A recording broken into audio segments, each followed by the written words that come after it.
Are you trying to decide if you should save 20% to buy a home or just buy one right now with a smaller down payment? If so, I'm gonna go through the pros and cons of each so you can decide.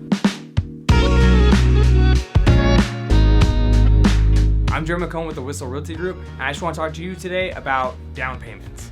Now, a common theory with putting money down to buy a first home is that you need to have 20%.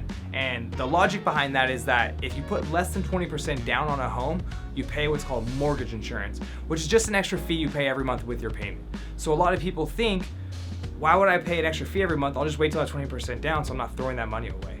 And I see the logic behind it, but there's still more to the decision than that. So let's think about it this way. If you're saving right now to put money down to buy a home and you're saving an extra $1,000 per month to buy that home that right now costs $500,000, let's fast forward a year from now and see how that's working out for you. A year from now, you've got $12,000 saved up.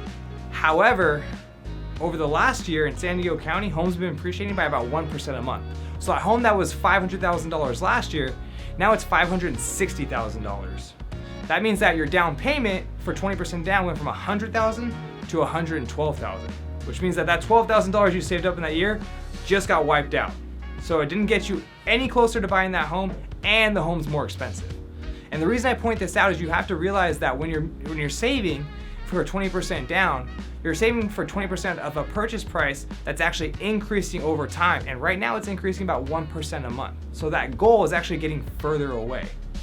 Now let's look at the flip side. What if instead of saving, you were to buy that same home right now and put 3.5% down? So you'd put $17,500 down today. Now, let's fast forward that same year. Now, a year from now, you own that house. Now it's got $60,000 worth of equity that got built up without you having to invest any money out of pocket into it. Plus the $17,500 you put in, now you're up with $77,000 worth of equity after just 1 year. Now, the other thing to think about too is once you have that 20% equity in the house, you can actually get rid of your mortgage insurance. So now that theory of I gotta save so that I don't have to waste that money, you can actually get rid of that fee you were trying to avoid and have the upside of all the equity from the appreciation that happened in that year since you've owned the home. So there's pros and cons on both sides.